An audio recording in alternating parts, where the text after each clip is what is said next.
So, what is up, people? It's your boy here, Triple Storm, and a new company.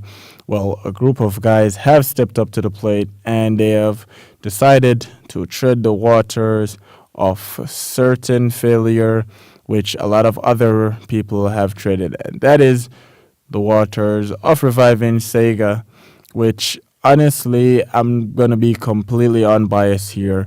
And before I even say what I'm about to say, let me state that I am not being paid by anyone to voice my opinions. I, Triple S Storm of Ubitubical TV, say what I say completely based on how I feel, what's in my head at the moment, and based on my analysis of what's going on. Now, with that so said, let's continue. The Atari box is a project that, me and a lot of other people in the gaming community have had our eyes on for quite some time based on the interest that it brings and the way that they actually captivate the interest of other people, gamers, and Sega fans alike. Not just because the fact that they're trying to get Sega to sign off on them building a new home console, getting Sega back into the hardware market, but the fact that they've actually gone with a completely different approach from previous people, like, say, for example, creating the Dreamcast 2, reliving the dream, trying to see if they can resurrect the stable to the point where they can probably get more Dreamcast spin offs than Xboxes and PlayStations. Unlike Nintendo, where Nintendo pretty much tries to make a new named console, except for, like, say, for example, the NES, the Super NES, the Wii, and the Wii U. Those are exceptions. Let's just forget about those.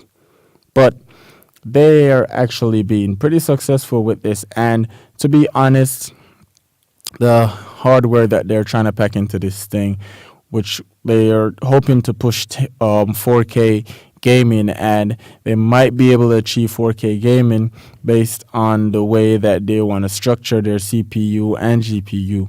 However, the fact that they're actually pushing to go this far means that the current games can probably be ported easily because it is running a version of Linux, well, a custom version of Linux, which means that if they actually start dishing out dev kits, or maybe not dev kits, they're just not that big into the industry yet.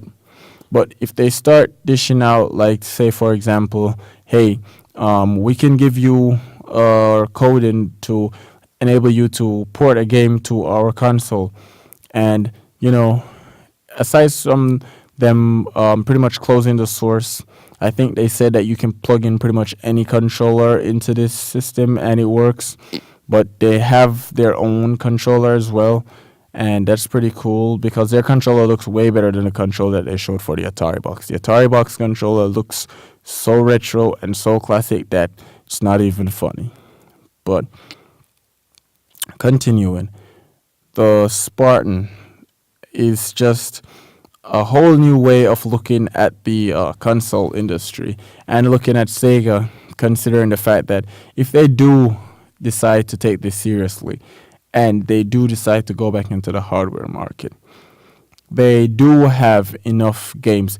And a lot of people, myself included, have considered the fact that it will take Sega a lot of money to license all of their previously owned titles to this new console, and to pull other games that are licensed by other companies and to get the copyrights for them to port to this game. However, Sega does have new games that are currently on other systems, which I'm pretty sure that they do own licenses for, and they can port to the Sega Spartan. Like, say, for example, Bayonetta 2 can be ported to it.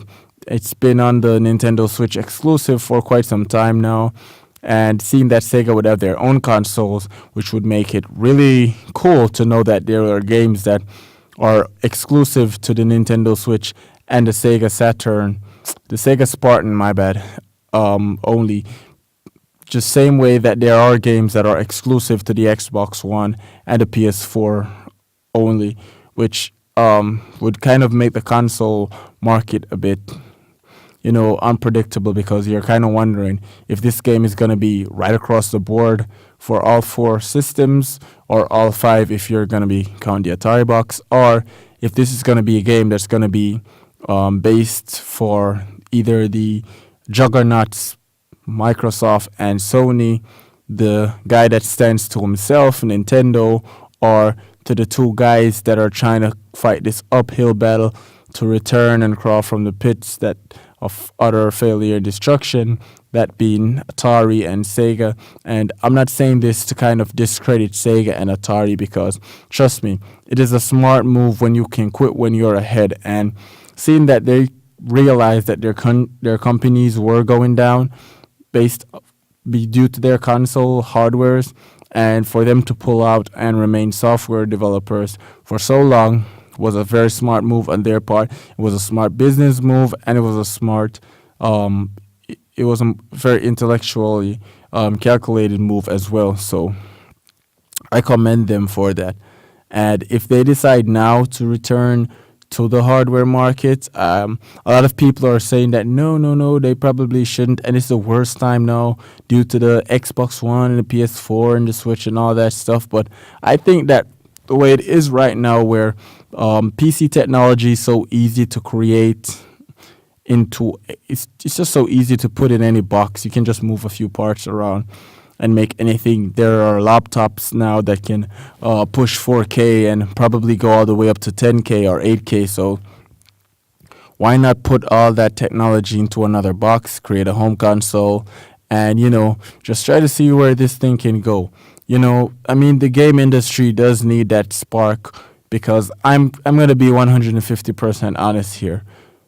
This entire thing about graphics is kind of a kick in the teeth and a kick in the balls for me, because I miss the days like the 16-bit, the 8-bit, and 32-bit era, where it was mainly about what the game could play and how the gameplay felt, how much levels there were, how hard the bosses were to beat, how much fun you could have with your friends, how you'd have to like go meet a guy who would tell you to go to another guy to tell you to go to another guy who would give you a book which would show you the codes that you would need to actually unlock a few stages or whatever.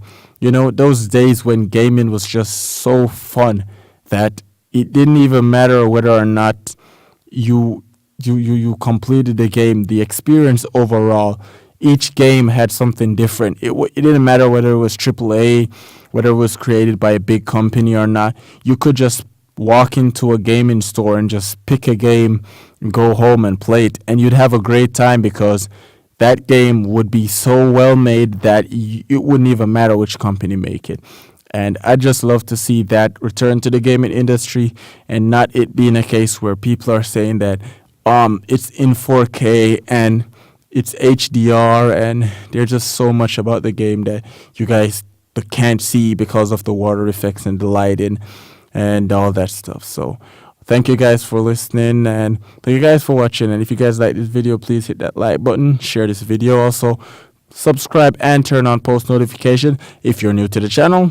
And also check out our other playlists if you guys are interested in other topics. We do a whole lot of stuff here, so there's definitely something for you. This is Triple S Storm, guys, of UbiTubical TV, telling you guys have a UbiTubical day, and I'll see you in another video. Take care.